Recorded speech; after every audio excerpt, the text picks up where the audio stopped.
Students, आज हम लोग पढ़ेंगे हिंदी भाषा सेतु पाठ 17 हमारा तिरंगा झंडा। इस पाठ में तिरंगा झंडा के बारे में बताया गया है कि तिरंगा झंडा में 3 रंग होते हैं।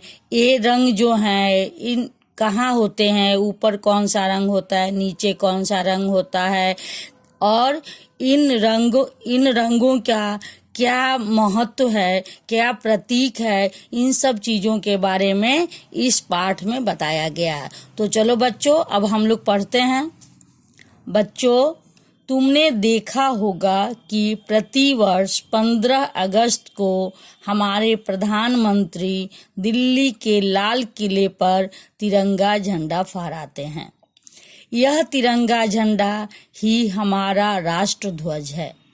आओ हम इसके बारे में कुछ बातें जान लें।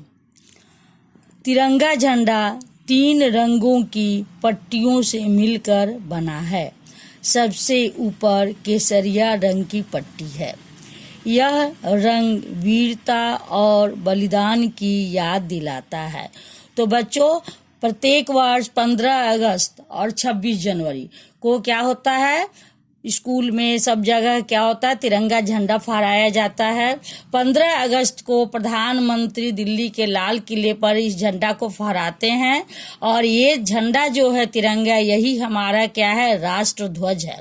और इसके बारे में, इसमें क्या होता है, तिरंगा झंडा में 3 रंग की पट्टी उसमें लगी होती है और जिसमें सबसे ऊपर कौन सी रंग की पट्टी होती है, केसरिया रंग की पट्टी होती है।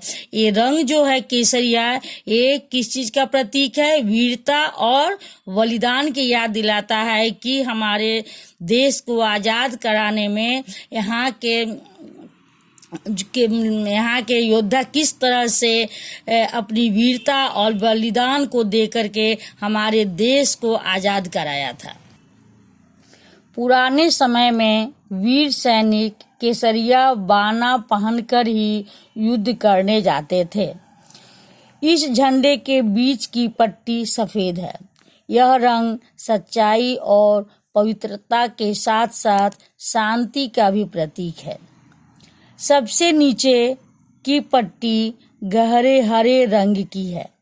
हरा रंग खुशहाली का प्रतीक है। अधिक अन्न उगाकर देश की धरती को हरा भरा बनाया जा सकता है। इसी से देश में खुशहाली आएगी। तो तिरंगे झंडे में सबसे ऊपर कौन सा रंग होता है, केसरिया रंग, जो किसका प्रतीक है, वीरता और बलिदान का प्रतीक है। पहले क्या होता था, पुराने समय में जो सैनिक होते थे, वीर सैनिक, वो क्या करते थे, इसी रंग का कपड़ा पहनते थे। जिस समय वो युद्ध करने जाते थे, इसी रंग का कपड़ा वो पहनते थे। और उसके बाद क्या होता है, झंडे के बीच में कौन सी पट्टी है, सफेद रंग की पट्टी है। वो यह किस चीज का प्रतीक है, यह सच्चाई और पवित्रता और शांति का प्रतीक है। ये दिखाता है कि हमारे देश में जो है सच्चाई है, पवित्रता है और शांति भी है। इस चीज को कौन दिखाता है, सफेद रंग की पट्टी दिखाता है।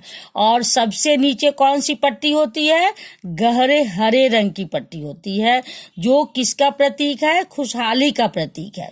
खुशहाली मतलब यहाँ के जो किसान हैं सो अधिक से अधिक अन्न उगाकर देश की धरती जो है, हमारे देश की, भारत देश की धरती है, उसको क्या करते हैं, हरा भरा बना सकते हैं।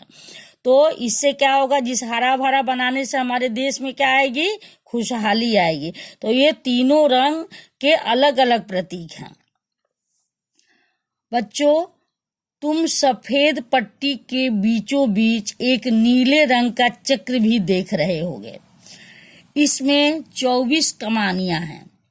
इसे वाराणसी के पास सारनाथ के एक स्तंभ से लिया गया है। यह चक्र हमें प्रगति की ओर बढ़ने के लिए प्रेरित करता है। तो क्या है, बीच में क्या देख रहे हैं बच्चों, इसमें क्या है, एक सफेद रंग का जो ये पट्टी है, इसमें एक नीले रंग का चक्र होता है और इसमें कितनी कमानियां होती हैं, 24 कमानियां होती हैं। ये जो पतली पतली लाइनें दिख रही हैं ये कितनी होती हैं? 24 होती हैं। इसे कहाँ से लिया गया है? ये वाराणसी के पास एक सारनाथ के एक स्तंभ से लिया गया है इसको। और ये जो चक्र है ये हमें क्या बताता है? हमें प्रगति की ओर, आगे की ओर बढ़ने के लिए प्रेरित करता है। बच्चों, इस ध्वज को फहराते समय इन बातों का ध्यान रखना चाहिए। नंबर 1, इसकी केसरिया रंग की पट्टी सदा ऊपर रहनी चाहिए। इसे अन्य झंडों से ऊंचा रखकर फहराना चाहिए। संध्या के समय इसे उतार लेना चाहिए।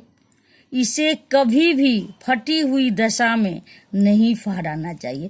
तो जब हम इस ध्वज को फहराते हैं, इस झंडा को फहराते हैं, तो क्या करना चाहिए? इसको फहराते समय कुछ बातों को ध्यान में रखा जाता है। जैसे ये जो है, ये झंडा है, तो इसका केसरिया रंग हमेशा कहाँ रहना चाहिए? हमेशा ऊपर रहना चाहिए। कभी गलती से भी इसको उल्टा नहीं करना चाहिए ताकि केसरिया रंग नीचे नहीं हो।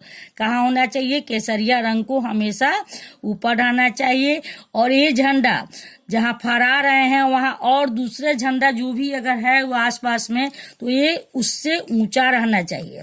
और जब शाम हो जाती है तो क्या होना चाहिए? इस झंडा को उतार लेना चाहिए। अगर किसी कारणवश झंडा अगर फट गया हो तो फटी हुई दशा में हमें झंडा को नहीं फहराना चाहिए।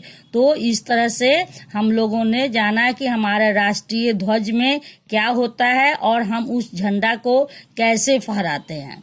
धन्यवाद।